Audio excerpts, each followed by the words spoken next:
இயேசு கிறிஸ்துவின் நாமத்தினால் அழைக்கப்பட்ட சகோதர சகோதரிகள் அனைவருக்கும் மாலை வணக்கத்தை தெரிவித்துக் கொண்டு இன்றைக்கான காணொளிக்கு நம்ம போறாங்க.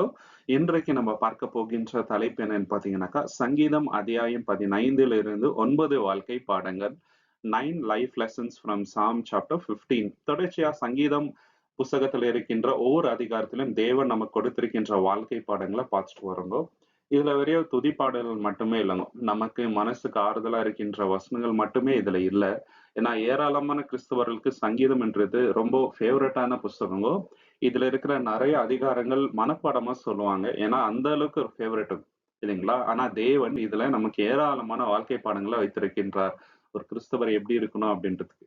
ஸோ இன்னைக்கு நம்ம சங்கீதம் 15ஆம் அதிகாரத்தை பார்க்க போகின்றோம். இல்ல தீம் என்னன்னு பாத்தீங்கன்னாக்கா, யார் பரலோகத்துக்கு போவாங்க, தேவனுடைய சிங்கானஸ்தனத்துக்கு முன்பாக யார் இருப்பாங்க, யார் தேவனை பார்ப்பாங்க அப்படின்றது தான் தீம். ஒரு கிறிஸ்டியனோட கோல் என்னன்னு பாத்தீங்கன்னாக்கா, இலக்கு பரலோகத்துக்கு போகணும் அப்படின்றதுதான். ஆனா நம்ம அதுக்கு என்ன செய்யணும் அப்படின்றது இந்த அதிகாரத்துல இருக்குது. நம்ம சுருக்கமா பார்க்கலாங்க. முதலாவது பாடம் என்னன்னு பாத்தீங்கன்னாக்கா, நம்ம நேர்மையுடன் வாழணும். யார் நேர்மையா வாழ்றாங்களோ அவங்க தான் பரலோகத்துக்கு போகணும் இல்லைங்களா.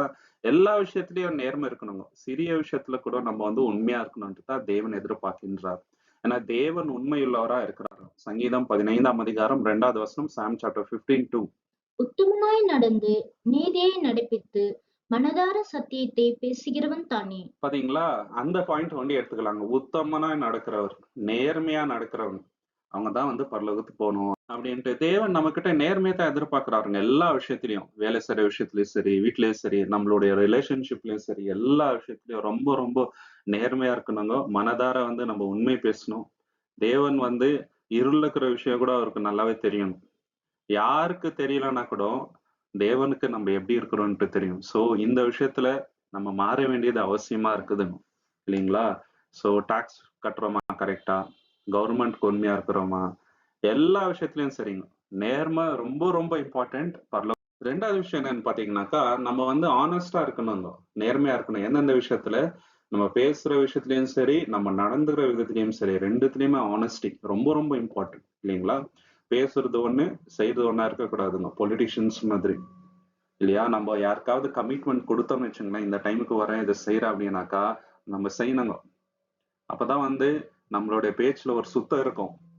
அதே மாதிரி நம்ம ஆக்ஷன்ஸும் சரி ரொம்ப ரொம்ப நேர்மையா இருக்கணும். தேவன் இதை தான் நம்ம கிட்ட இருந்து எதிர்பார்க்கிறாருங்க சகோதரி சகோதரி. இது சங்கீதம் 15ஆம் அதிகாரம் 2வது வசனம். உத்தமனாய் நடந்து நீதியை நடப்பித்து மனதார சத்தியத்தை பேசுகிறவன் தானே. பாத்தீங்களா, we have to do what is right and speak truth from heart என்றாங்க. மனதார சத்தியத்தை பேசணும், உண்மையா நடந்துக்கணும் இல்லைங்களா. இந்த உண்மைக்கு இப்போ உலகத்துல வேல்யூ இல்லைங்க. ஆனா தேவன் உள்ளந்திரங்களை கூட உண்மையை எதிர்பார்க்கிற தேவன். நம்மளுடைய தேவன் உண்மையுள்ள தேவன், நம்ம கிட்ட உண்மையை எதிர்பார்க்கிறாருங்க சகோதர சகோதரி. மூணாவது பாடம் என்னன்னு பாத்தீங்கன்னாக்கா, நம்ம காசிப் பேசக்கூடாதுங்க. மத்தவங்களை பத்தி தவறா புறம் கூறக்கூடாது, தீங்கு செய்யக்கூடாது, வதந்திங்களை பரவக்கூடாது. தேவனுக்கு பிடிக்காத அருவருப்பான காரியங்கள் நம்ம வாயில நிறைய பாவம் செய்யக்கூடும். பொய் பேசினா பாவங்க வாயில இல்லைங்களா. மத்தவங்க தவறா பேசுறது ரொம்ப பெரிய பாவம். இந்த வாயை தேவனை துதிக்கிறதுக்காக பயன்படுத்தணுங்க. கிரேஸ்ஃபுல்லான வார்த்தை பேசுறதுக்காக தேவன் கொடுத்திருக்கிறாரு. இந்த சத்தியத்தை 4 பேர் எடுத்து சொல்றதுக்கு, மோட்டிவேட் பண்றதுக்கு இல்லைங்களா, எடிஃபை பண்றதுக்கு நம்ம பயன்படுத்தணுங்க. மத்தவங்களை பத்தி தவறா பேசக்கூடாதுங்க. ஒரு கிறிஸ்தவர் இந்த மாதிரி இருக்கவே கூடாதுங்க. இது தேவனுக்கு பிடிக்காத காரியம். சங்கீதம் 15ஆம் அதிகாரம் 3வது வசனம், சாம் சாப்டர் 15:3.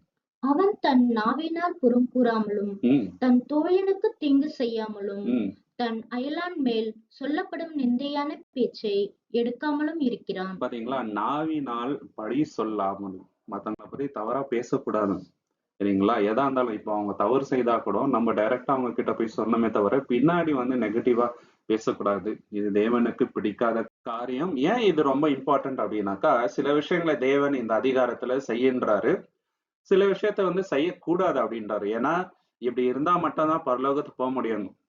சாய்ஸ் கிடையாது, நான் பண்ணா பண்ணுவேன், விட்டா விடுவேன் அப்படின்ட்டு பண்ணியே ஆகணுங்க. அப்பதான் பரலோகத்துக்கு போக முடியும். 4வது பாடம் என்னன்னு பாத்தீங்கன்னாக்கா, நம்மளுடைய உறவுகள்ல நம்ம உண்மையா இருக்கணுங்க.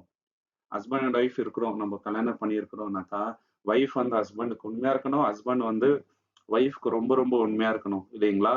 ஸோ இன்னைக்கு அந்த illicit அஃபேர்ஸ்ன்றது ரொம்ப அதிகமா ஆயிட்டு இருக்குதுங்க. ஹஸ்பண்டுக்கு தெரியாம ஒய்ஃப் 4 பேர்கிட்ட பேசுறது, இல்ல ஹஸ்பண்ட் வந்து ஒய்ஃப்க்கு தெரியாம பேசுறது, இந்த ரிலேஷன்ஷிப்க்கு வேல்யூ இல்லாத ஆயிட்டுக்குது. இன்னைக்கு லிவிங் டுகெதர் வந்து ரொம்ப ரொம்ப பரவிட்டுக்குதுங்க வேர்ல்டு ஃபுல்லா. ஆனா கிறிஸ்டியன்ஸ் அப்படி இருக்கக்கூடாது.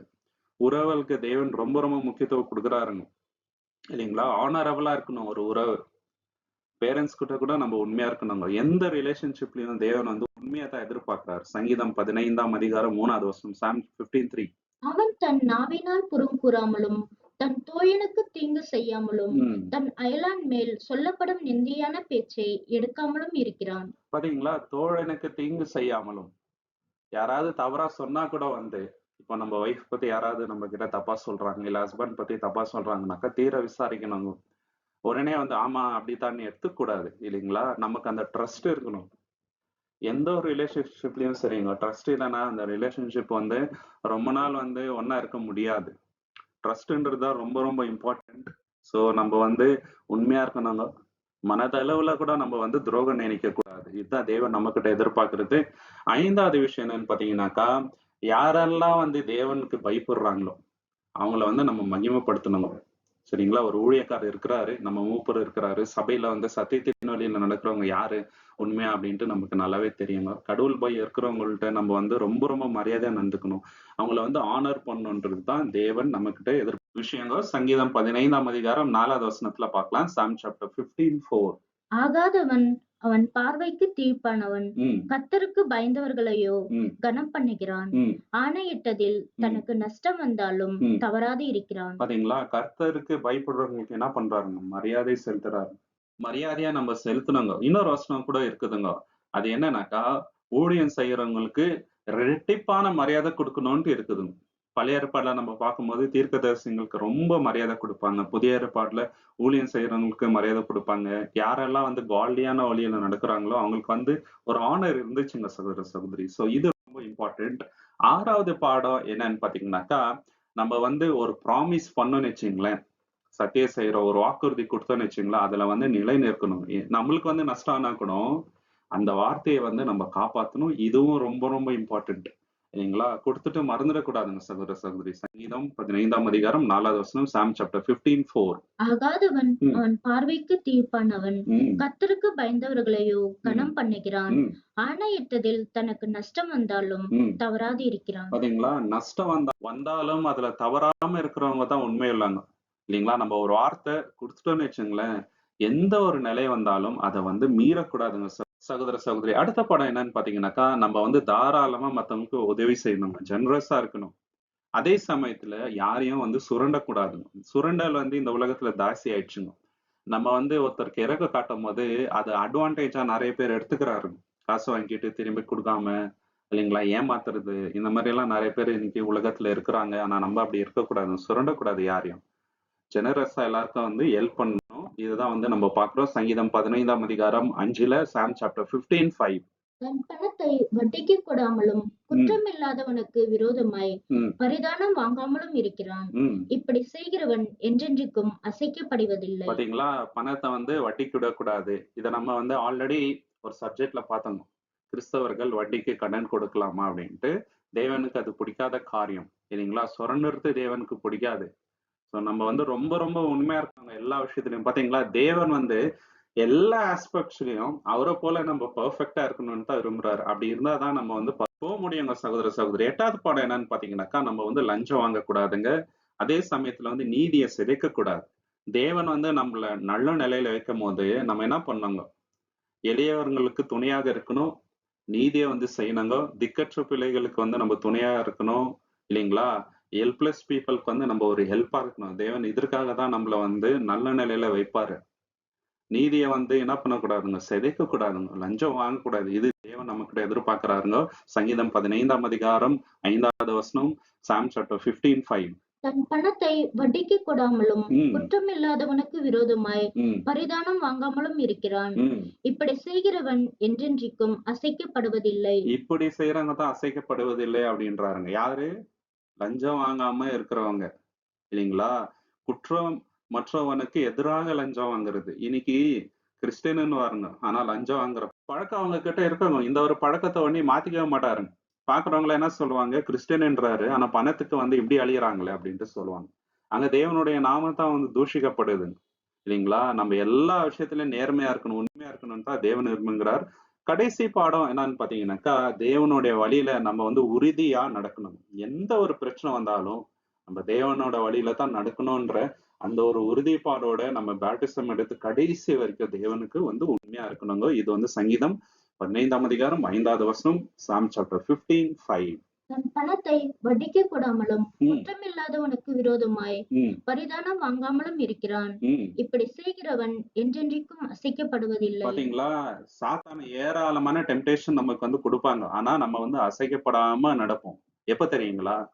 தேவன் சொன்னார் இல்லைங்களா? இவ்வளவு காரியங்கள். அந்த காரியங்கள வந்து நம்ப உண்மையா செய்யும்போது மட்டும் தான் அசைக்கப்படாம இருப்போம். இல்லைங்களா? தவறான காரியங்கள் செய்யும்போது நிச்சயமா வந்து கீழ விழுவோம். ஆனா தேவன் நமக்கு எப்போதுமே துணையா இருப்பாருங்க. உண்மையா நடக்கும்போது. உண்மையா இருக்கணுங்க. அதுதான் தேவன் நம்மகிட்ட எதிர்பார்க்குதுங்க சகோதர சகோதரி. தேவன் தாமே இந்த வசனங்களை ஆசீர்வதிப்பாராக.